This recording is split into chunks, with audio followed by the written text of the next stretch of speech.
Livro do Jogador, Parte 1, Criando Personagens, Capítulo 4, Personalidade e Antecedente, Episódio 43, Órfão.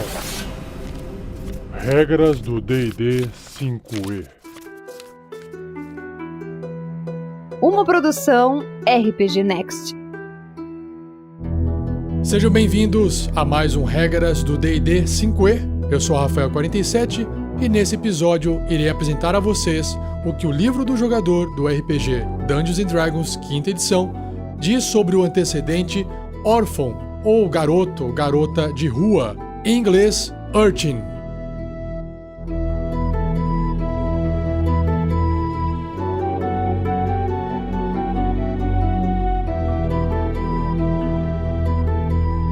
Seja você também um guerreiro ou uma guerreira do bem.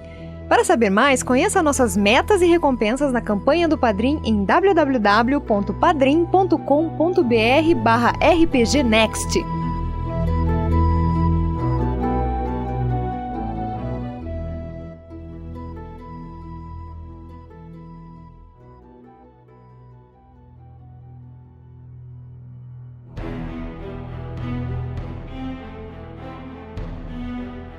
Então, finalmente, o último antecedente chegou. No livro Player's Handbook do D&D 5e, você vai encontrar a descrição desse background na página 141.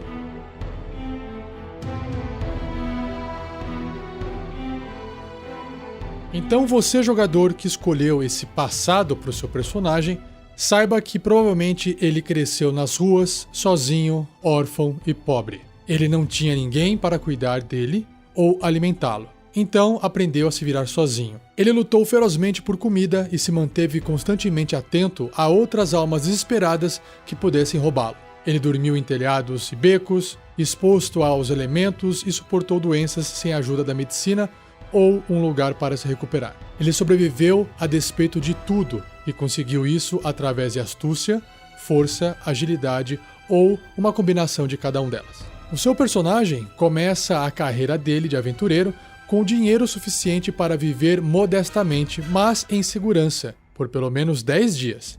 Como ele conseguiu esse dinheiro? O que aconteceu para que ele conseguisse se libertar das circunstâncias desesperadoras e embarcasse em uma vida melhor? Porque, afinal de contas, o seu personagem, no momento da criação do nível 1, tem uma classe. Se bem que, dependendo da classe, como por exemplo um monge, um feiticeiro, não há nenhuma necessidade de haver dinheiro algum.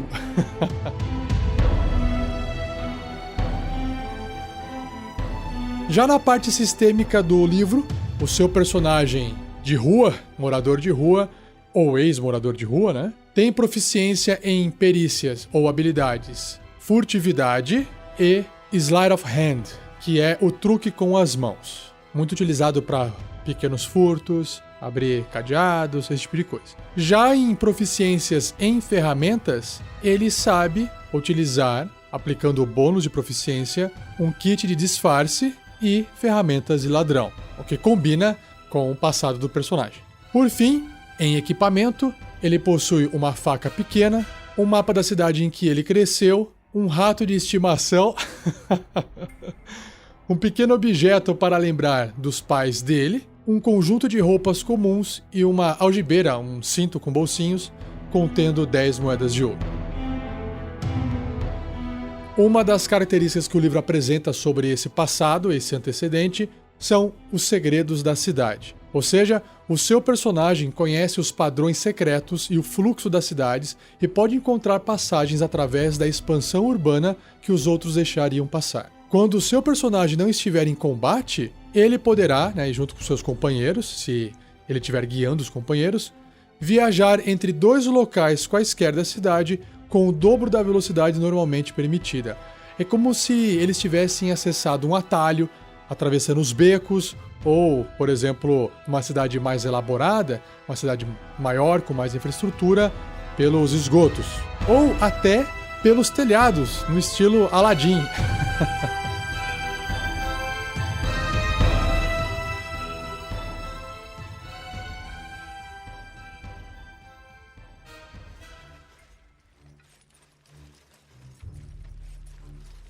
Agora, entrando nas características sugeridas que o livro vai trazer, os órfãos foram moldados por vidas de pobreza extrema, para o bem ou para o mal. Eles tendem a serem guiados pelo comprometimento com as pessoas com quem dividiram a vida nas ruas ou por um desejo incontrolável de encontrar uma vida melhor. E talvez obter algo em retorno de todas as pessoas ricas que o trataram tão mal.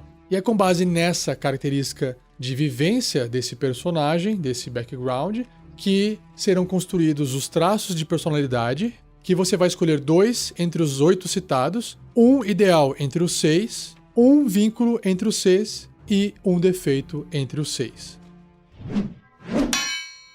Começando então pelos traços de personalidade, o número 1 é: eu escondo pedaços de comida e bugigangas em meus bolsos. Ou seja, o seu personagem, né, já virou um aventureiro, tá lá indo com a equipe numa missão, até talvez tenha recebido já uma parte do adiantamento em dinheiro, se envolver dinheiro essa missão, mas ele tem esse hábito de esconder pedaços de comida e bugigangas nos bolsos. Legal. Número 2, eu pergunto um monte de coisa. Uma pessoa curiosa. Vive perguntando as coisas. Legal. Pode ser um chato também na aventura, né? Mas é uma personalidade, no mínimo, interessante. Número 3, eu gosto de me espremer em locais pequenos onde ninguém possa me alcançar. Ah, legal. Imagina uma situação onde é de extrema urgência, perigo, e aí ele começa a procurar um local pequenininho para poder se esconder, se espremer lá dentro. Legal. 4, eu durmo encostado em um muro ou árvore, abraçado com todas as minhas posses. Imagina a cena. Legal também, né? Vai dormir lá no meio da floresta, em volta da fogueira, abraçando tudo que ele carrega, tudo no meio do braço. Número 5, eu como feito um porco e tenho maus modos. Nossa, come com a mão, arrota, come rápido. Coitado, passou necessidade. Número 6, eu acho que todos que são gentis comigo têm segundas intenções. Claro, né? Imagina, na rua é terra de ninguém, né? Alguém tentando ser bonzinho com você, gentil, deve ter algo por trás disso, né? Então criou esse estigma no seu personagem. Número 7, eu não gosto de tomar banho. Nossa, imagina se for um bárbaro meio orc. Nossa, que fedor que deve ser. Número 8, eu digo na cara o que as outras pessoas insinuam ou escondem. Imagina o tipo de encrenca que isso não pode trazer, hein? O pessoal aprende que o seu companheiro age dessa forma, com esse traço de personalidade, deve manter ele afastado de situações de diplomacia, não? Agora, sobre os ideais, são 6, começando com o primeiro, que é sobre respeito. Todas as pessoas, ricas ou pobres, merecem respeito. Esse é para quem é bom. Ou seja, mesmo tendo vivido na rua, ele aprendeu a ser bom com as pessoas. Não me leve a mal, não que a pessoa que mora na rua não seja boa, mas ela tem casca grossa, né? E ela aprendeu a viver através das oportunidades. E é difícil às vezes pensar assim, né? Você desenvolve esse pensamento quando você tem oportunidade ou você tem uma educação e é educado dessa forma, né? Então, nesse caso aqui, o seu personagem aprendeu de alguma forma a respeitar os outros, independente da sua classe social e o seu passado difícil nas ruas. Número 2, comunidade. Nós temos que tomar conta um dos outros, porque ninguém mais o fará. É para aquele personagem leal, preocupado em cuidar um dos outros, em, pessoal, vamos aqui seguir esse nosso código de conduta, segue, arrisca esse comportamento, né? Número 3, mudança. Os baixos se erguerão e os altos irão tombar. A mudança é a natureza das coisas. Esse, para quem, claro, é caótico, tem uma tendência, um alinhamento caótico. Número 4, retribuição. Os ricos precisam ver como a vida e a morte são nas sarjetas. Ou seja, aquele personagem mau que tem aquela necessidade de descontar na sociedade, principalmente nos ricos, o que ele passou. Então ele quer mostrar para eles o que significa viver ou morrer na sarjeta. Número 5, povo. Eu ajudo as pessoas que me ajudam. É isso que nos mantém vivos. Esse é para quem é neutro, ou seja, ele está jogando do lado que for mais conveniente. Número 6, aspiração. eu vou provar que sou merecedor de uma vida melhor. Esse é para qualquer alinhamento, o que cabe muito bem com qualquer início de aventura de qualquer personagem. Agora indo para a tabela de vínculos, onde o seu personagem vai ter um vínculo com um local, uma pessoa ou até um objeto. O primeiro diz que minha cidade ou vila é meu lar e eu vou lutar para defender. Então esse aqui é o vínculo com o local, certo? Número 2, eu patrocino um orfanato para que outros não passem pelo que eu fui forçado a passar. Olha só que legal, é um personagem que já superou esse passado, já passou por cima disso e hoje ele ajuda outras pessoas que estão na mesma situação que ele estava.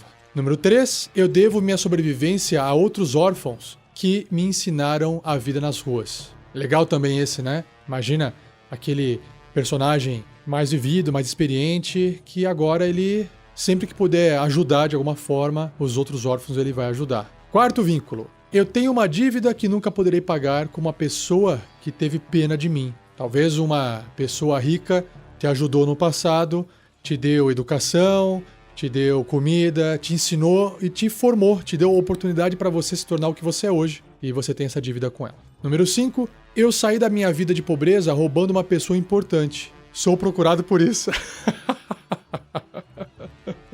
Legal. É um humor negro aqui, né? Número 6, ninguém deveria ter de suportar as dificuldades pelas quais passei. Por fim, a tabela de defeitos. Nós temos 6 e o primeiro é: se eu estiver em desvantagem, eu vou fugir de uma briga.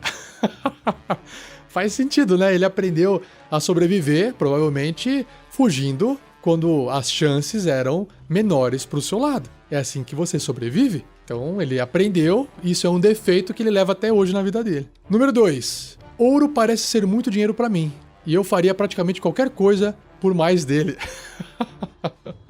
Número 3. Eu nunca vou confiar em ninguém plenamente, além de mim mesmo. Tá aqui uma pessoa marcada pelo passado e tem dificuldade em confiar em outras pessoas, o que realmente vai gerar um problema, ainda mais num jogo de RPG, onde a cooperação é o elemento essencial para que a aventura avance, né?